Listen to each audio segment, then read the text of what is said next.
We're moving into the period of Hellenism, so thank you for coming back. Welcome to those who are new. My name is Dr. Jones. We're doing a series on the intertestamental period this year because I think it provides good context for going into the New Testament, and also I think it provides not necessarily an ending point for the Old Testament, because the Old Testament already has an ending point, so that we understand what happened after that. So where we left off in the Old Testament was that the Jews had moved back to their homeland and rebuilt the temple and started getting their act together as a monotheist. Their belief system was monotheism, and they dealt with a bunch of different people in the land, and so that's where it ends, kind of. But what happened after that? A lot of different nations came in and started conquering these lands, and so what happened to the Israelites during that time? That's what we're studying right now, and that's going to give us so much good context. But when we get into the New Testament and we're like, well, where did these Romans come from? And who are the Pharisees and the Sadducees? What in the world is going on here? How did all of this stuff come about? That's what we're learning now, and I hope that you will join us on our journey. Welcome.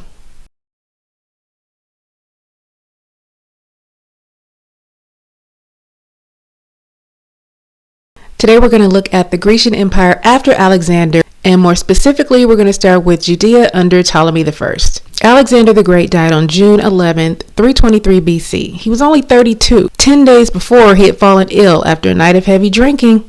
His death created a crisis in his empire, as he had no heir. His wife, Roxana, was with child when he died and gave birth to Alexander IV. About 2 months later. The people around Alexander didn't like the idea of one day being ruled by him, as his mother was a barbarian, therefore making him only a half-blooded Macedonian. So, for a time, Alexander's half-brother, Arrhidaeus, ruled as Philip III in a joint reign with Alexander's infant son, while one of Alexander's generals, Perdiccas, acted as regent on their behalf. This arrangement didn't work well. Within a few years, the eastern reaches of the empire broke away, and soon the Greek city-states found themselves in a civil war. Problems and consequences from this spread throughout the empire and led to decades of constant war, political turmoil, and the draining of resources, not to mention the number of deaths, leaders, soldiers, common people. This went on for over 2 decades after Alexander's death. Hellenism was the merging of Greek ideas of religion, culture, ethics, philosophy, and science with local cultures. It pressed itself heavily on the Jewish culture, especially in the matters of religion. The Greeks had hundreds of deities and a very complicated and contradictory mythology. Although their religion was not binding as far as doctrine, the main expectation in Greek culture was to acknowledge and pay homage to the gods.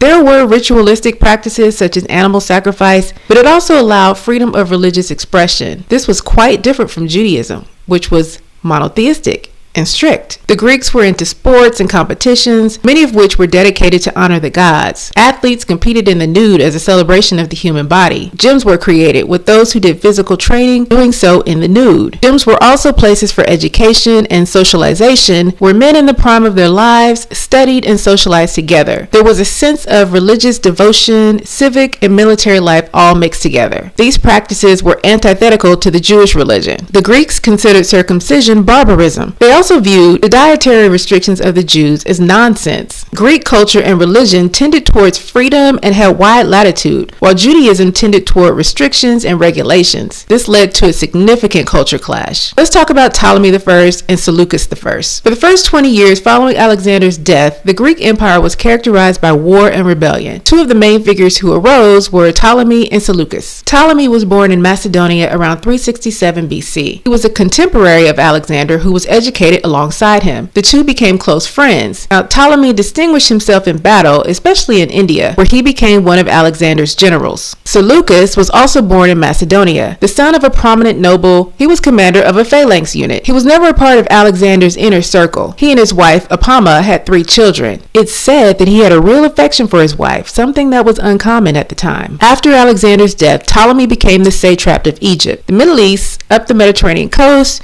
to the Euphrates River basin, including Judah and Samaria, was granted to Laomedon, another of Alexander's childhood friends. This area was renamed Syria in honor of the Assyrians who once ruled there. Seleucus was charged to handle the cavalry for the regent Perdiccas or Perdiccas. Before 323 ended, Ptolemy was in Egypt establishing his rule. When Alexander's embalmed body was being carried back from Babylon, Ptolemy had the hearse diverted to the new city of Alexandria, from which he now claimed to be the heir of Alexander's legacy. In response, Perdiccas invaded Egypt in 321 BC and was assassinated by his own troops, with Seleucus being one of the chief conspirators. After this, Seleucus was promoted to the satrap of Babylon. After Perdiccas' death, Antipater became ruler of the empire with Alexander's brother Philip III and son Alexander IV under his charge. Antipater died in 319 BC, leaving a battle for who would control Alexander's brother and young son. Olympias, the mother of Alexander, had Philip III assassinated and became regent for her grandson, 4-year-old Alexander IV. A few months later, she was murdered by Antipater's son, Cassander, who took custody of the boy and proclaimed himself as regent. If you think this is dramatic,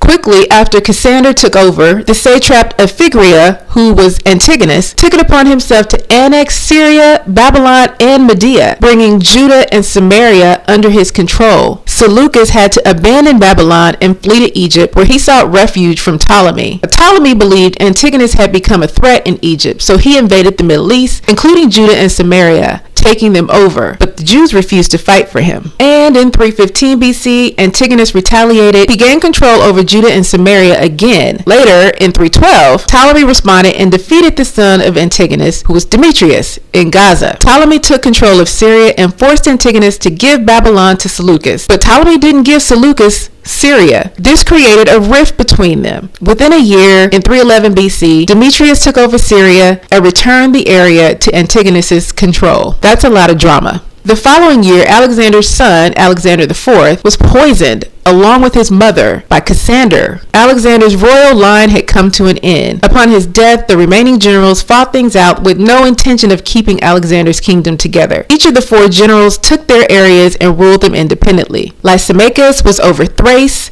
and wanted Asia Minor. Antigonus ruled Asia Minor, including Judah and Samaria, and wanted Babylon.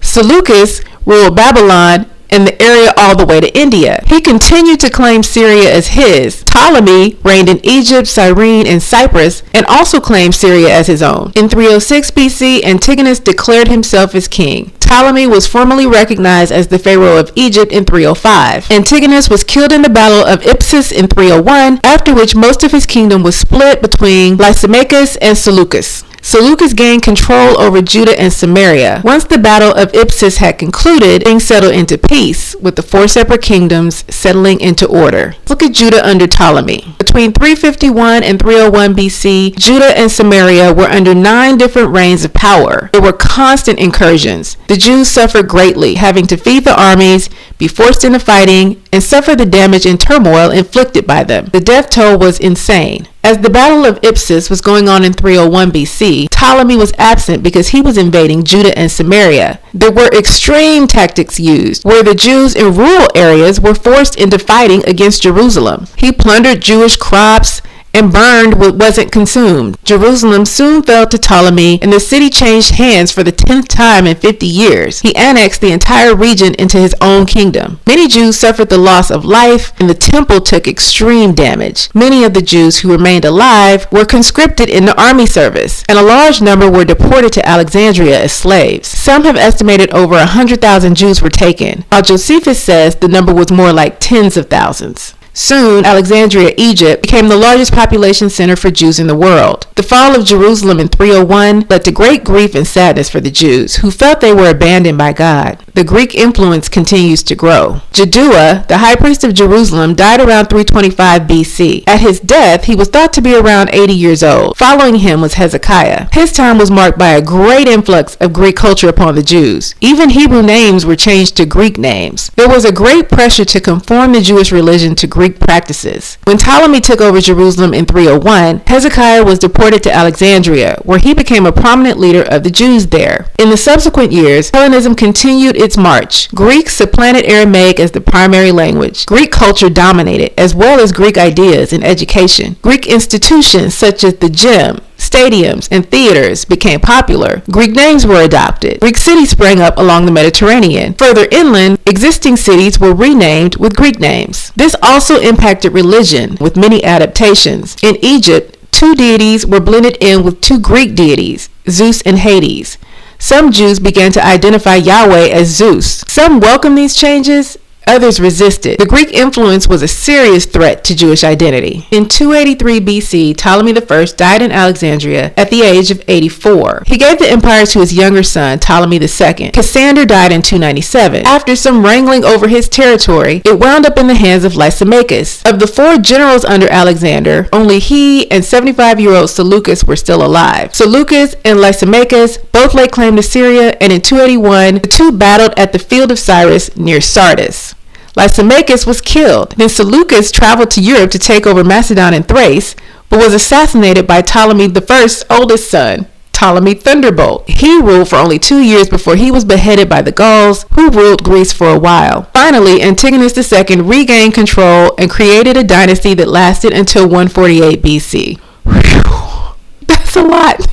Questions for thought. Number 1. How did Alexander the Great's lack of a clear heir impact the political landscape of his empire after his death? Number 2. In what ways did Hellenism influence Jewish culture and religion during the reign of the Ptolemies? Number 3. What were the primary differences between the Greek and Jewish religious practices and cultural values? Number 4. How did the rivalry between Ptolemy I and Seleucus I shape the geopolitical dynamics in the region? Number 5. What role did Ptolemy play in the division and governance of Alexander's empire, specifically in relation to Judea? 6. How did the repeated changes in rulership over Judea and Samaria affect the daily lives and culture of the Jewish people during this period? 7. How did Greek influence continue to grow in Judea under Ptolemy I's rule, especially in terms of language, education, and urban development? And Number 8. What were the long-term consequences of Alexander the Great's empire's fragmentation on the cultural and religious identity of the Jewish people? We thank you so much for coming back to Wednesday Night Bible Class for this class. I hope that you have enjoyed this class. If you have, please give the video a thumbs up. Please also share the video in your Facebook groups or your Bible class groups or with your friends who you just think may be interested in some history. The questions for thought, as always, will be listed in the end as rolling credits, which I think are kind of cute. I like it. So stay to the end so you can see that. I hope that you enjoy that as much as I do. Thank you again for coming, and we'll see you in 2 more weeks.